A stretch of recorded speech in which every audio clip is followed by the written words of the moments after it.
Welcome to the fourth episode in our story, the So Sorted story. This is the second part of our episode on how to approach living more beautifully. So let's get started. What is holding you back? Now that you understand your situation and you have your vision, how do you begin this new chapter in your life? In our experience, there are common obstacles to putting your plans into action, to getting rid of stuff. We advise that you should begin by understanding and expecting your obstacles so that you may deal with them. In no particular order, they may include fear, emotional attachment, shame, guilt, negative sentiment towards a thing which is causing you to avoid an issue, skewed value perception to you or to potential recipient, a lack of time, or unnecessarily designating different things for different occasions. So this list is not necessarily comprehensive, but it does serve to catalogue our extensive experience and should therefore help you. So let's get started with fear. There are many reasons why we fear losing our unnecessary stuff. We've already dealt with the concern that we may need it again or may feel remorseful later. There may be a more deep-seated fear that psychologists and economists call loss aversion at play. According to this theory, we resent losing things or money much more than we like gaining the equivalent thing. I have a story associated with fear. We helped a client who was a prominent journalist and an activist in the 1980s. He downsized from a large family home of over 40 years to a 2-bedroom retirement villa. The decluttering of his study proved to be one of the most fearful things he had ever faced. His life's work was crammed in there, occupying every inch of space. Typed and printed articles, speeches, political pamphlets, books, floppy disks. Step by step, day by day, we held his hand to go through his memorabilia. He often paused to share his anecdotes, but mostly to allow him to catch his breath. He feared losing all the stuff that was a part of him for 40 years. When I asked him whether the process was cathartic, he said, "This is the most frightening thing I have ever had to face." The next potential obstacle that I'd like to talk about is emotional attachment. Stuff isn't just stuff to people. We attach value to things beyond mere function. They remind us of people or experiences, and we want to hold on to the memories. We obviously do not try to fight emotional attachment. Instead, we pry just enough to weigh these feelings against the constraints, which usually is a lack of space.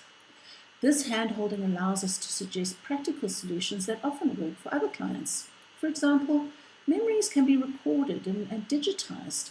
And while we acknowledge that many people like to touch their photographs and watch their slides, there is a wide acceptance of scanning photos, certificates, children's art, letters, and even legal records, except where the law requires the originals to be kept. If the motivation is to keep a memory alive, these ideas often work just as well, or even better, because the memories can easily be indexed and accessed. Photo books, although not a pure digital solution, are a healthy compromise and make for easy storage. They also make wonderful gifts. So a story associated with emotional attachment is related to slides.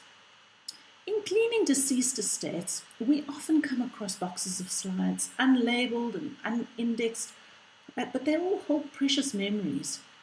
We sent over 1,000 slides to be digitized for a client who was living overseas and her mother had passed away. No memories were lost, and she could return home with a well-ordered, accessible solution. It was a memory stick to keep her mother's memories alive. So I have a pro tip here. We often advocate memorabilia boxes. We love them actually, but we advocate discretion in choosing what to put inside them. We acknowledge that memories are associated with physical things, the baby's first shoes, your wedding garter, your 21st birthday key. We always recommend only 1 or 2 small boxes, preferably clear and sealable, so that you can store special items in it. Having a small box constrains you, yet recognizes that not everything needs to be thrown away when you decide to live a less cluttered life. The next constraint that may be holding you back is shame. First thing we tell our clients when meeting them at their homes or offices is, we're not here to judge you. On many occasions, we've met with a client whose house on the surface appears immaculate, tidy and minimalist. When we ask why they called us for assistance, they tell us that they were so ashamed of their clutter that they were compelled to hide it all before we arrived. Very often they ask, how could I let my life go like this? Or when did things fall apart? Quite often they feel shameful of others' opinions. There is a need to be seen as organized and perfect. We know you won't feel different just because we say you should, but really and truly there is no shame in owning clutter. Everyone has some. And if our clients are a yardstick, most people have too much and their clutter is out of control. Their stuff owns them. So taking the first step to confront the problem is incredibly brave. So pat yourself on the back. Don't give in to the shame impulse. I have a story associated with shame. I've called this the clutter room. We went to meet a client who was moving into a retirement village. Her house was immaculate. Everything was in its place and there was not a single item on her kitchen countertops. However, she had one room in which she called that room her clutter room. She wouldn't even let us see it, but acknowledged that she needed help sorting it out prior to the move. So together with her, we tackled that room, which was her source of shame. It was piled to the ceiling in clutter. We were initially actually unable to open the door to get in. Her life had been fraught with emotional trauma. Divorce, loss of a brother, looking after a mentally disabled adult child, a husband diagnosed with stage 4 cancer. At each of these life-changing events, her lack of control led her to store items that she was unable to deal with in that clutter room. It was a source of shame for her beyond her control. I have another story associated with shame. A prominent professional athlete who's still active but not competing professionally needed assistance to relocate to a retirement estate. He was known and seen in the public eye as a calm, composed and organized person. When it came to us downsizing his home, however, we saw the stress that he experienced daily keeping up his image for the public eye. He experienced overwhelming potential shame from being perceived as disorganized. The next potential obstacle to living a simpler life and decluttering is guilt. Has someone ever given you a gift and you feel guilty not keeping it? Is it your responsibility as a parent to hold on to every single piece of your children's art, their school clothes, belongings of others? Do you feel guilty about getting rid of a deceased loved one's possessions? I'm often asked what to do with gifts that are unwanted. And the answer is simple. A gift should be unconditional, so it is your choice of what you would like to do with it. However, many clients of mine often feel that they're compelled to keep a gift just in case the gift giver visits and wants to see them use that gift. They cannot bear the guilt of getting rid of it.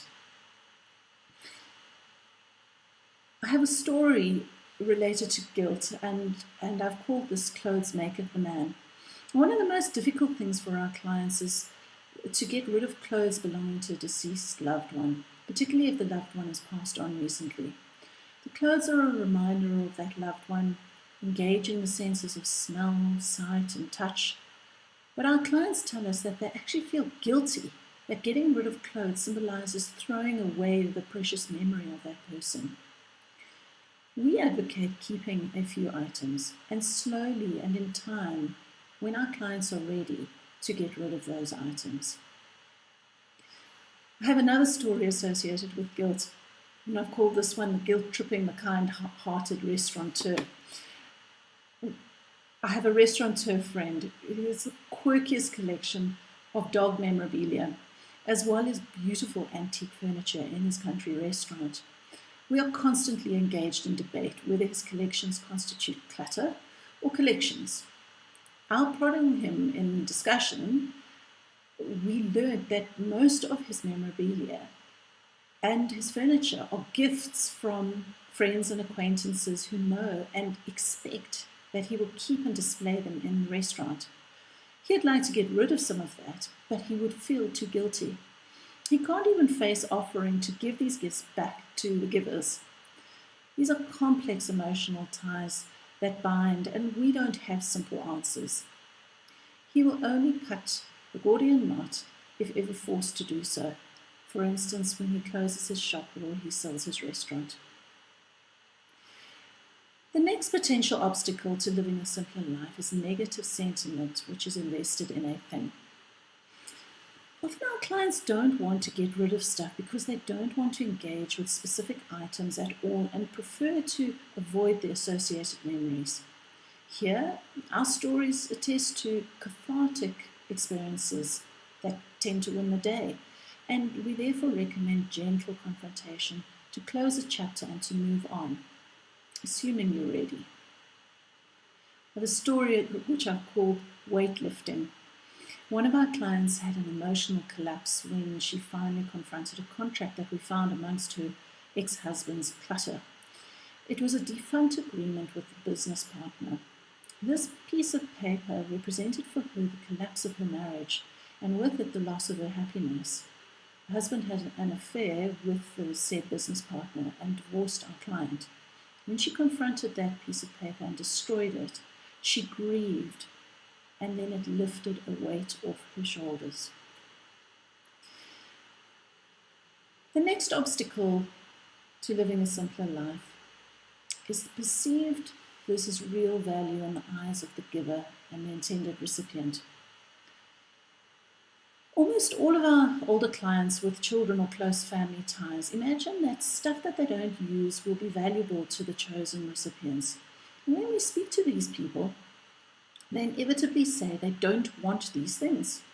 This usually happens because things come in and go out of fashion, but mostly go out. It also occurs because design evolves, and designs do tend to improve over time. It also happens because things often embody negative emotion for the targeted recipient. We always talk about the old oak dining room table when we refer to this obstacle.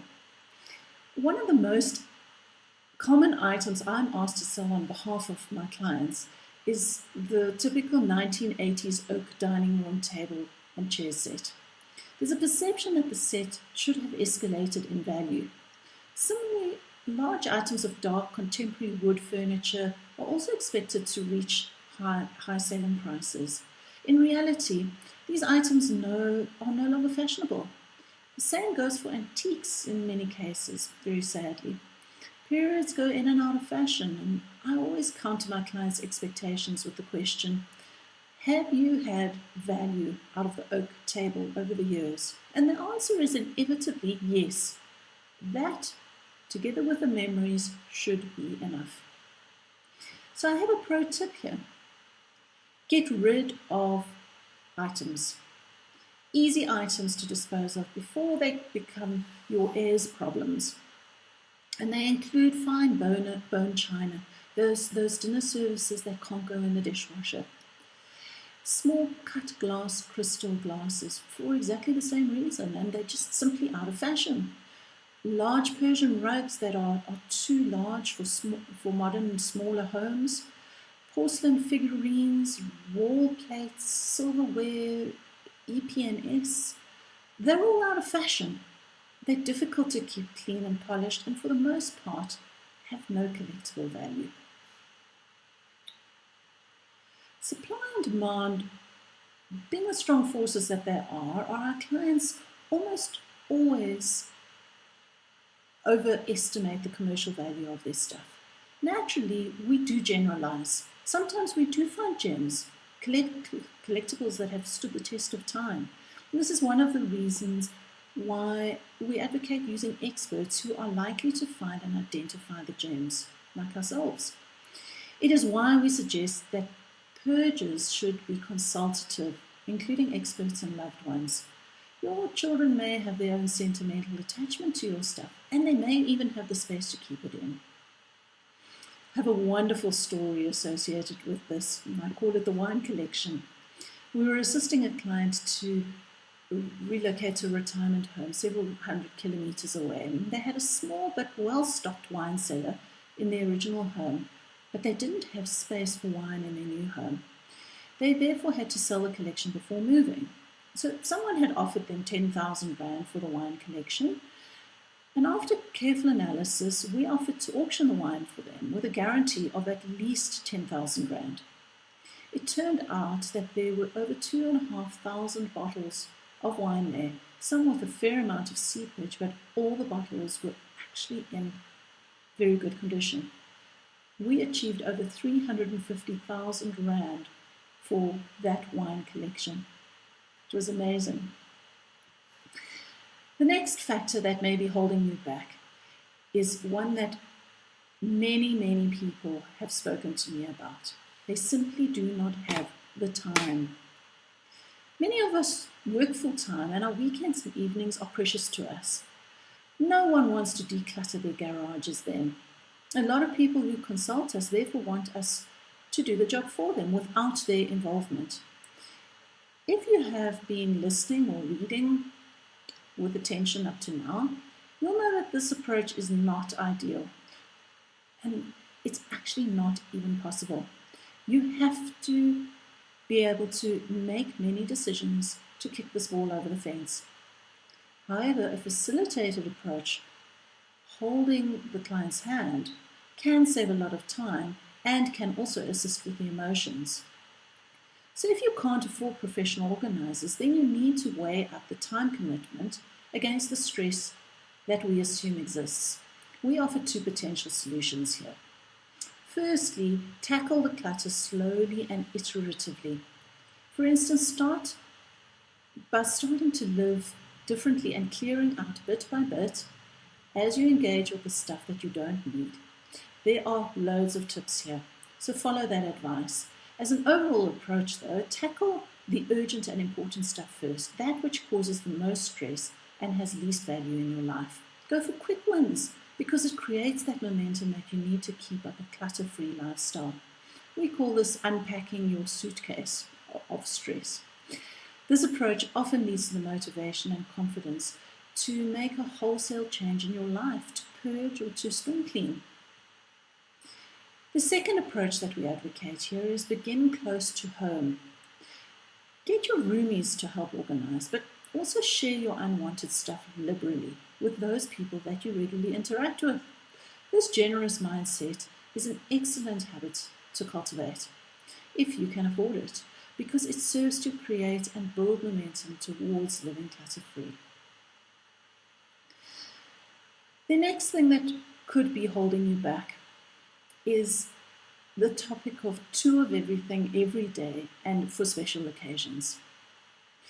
Very often, when I ask my clients why they have two of everything, the answer is, I don't use my good stuff, but maybe one day, we're sure you know this one well, you have more than one dinner set, and the one gathering dust has never been used unless you're washing off the dust every spring.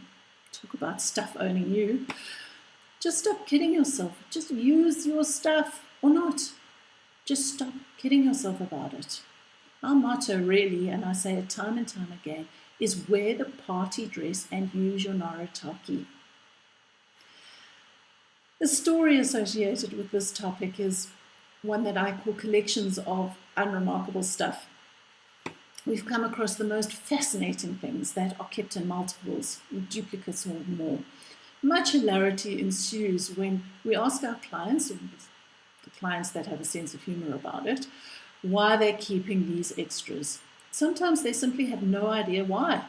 Reasons include items kept for special occasions, which upon probing rarely ever happen. We regularly find stashes of extension cords, incomplete sets of dinner services, collections of pillows and linen, mostly expired herbs and spices, troves of oven gloves, aprons, dish towels, towers of toilet rolls. The list goes on. And these two pictures are from actual clients with their permission. The next factor that could be holding you back relates to the question of, what if I run out of something? What if indeed? In urban areas, we are never far away from a shop, so the risk of running out of something ranges from non-existent to negligible. Furthermore, even if you are someone who isn't very mobile, online shopping is easily accessible and relatively cheap, again, at least in the major urban areas. Once you know your consumption pattern, just buy enough so that you have a reasonable stock buffer to last until the next shopping day. So now that you're out of excuses, remember that this wartime attitude does lead to hoarding. Two stories here. The first one comes from a client where we relocated her to a one-bedroom unit in a retirement village from a 5-bedroom large family home. She was unable to assist us at all as she was quite frail. And as a result, we couldn't really get the story behind why she had several, like tens of boxes of expired herbs and spices in her pantry. Her children were also completely perplexed by this. The second story relates to a client who owned a bakery. However, despite having a surplus of stock of ingredients at the bakery itself, she was always concerned that she would run out of ingredients and be unable to fulfill her clients' orders. And so most of her garage at home was filled with bakery ingredients. So we prodded. And in the decades of operating the bakery, she never once ran out of ingredients from the bakery pantry. We wish we could claim success, but alas, old habits die hard, and we built shelving units and other storage units inside her new garage so that at least this quirk was neatly and hygienically stored. So that's it for this episode. In the next installment of the So Sorted story, we explore a special case for living a simpler life, and that is life stage downsizing. See you next time.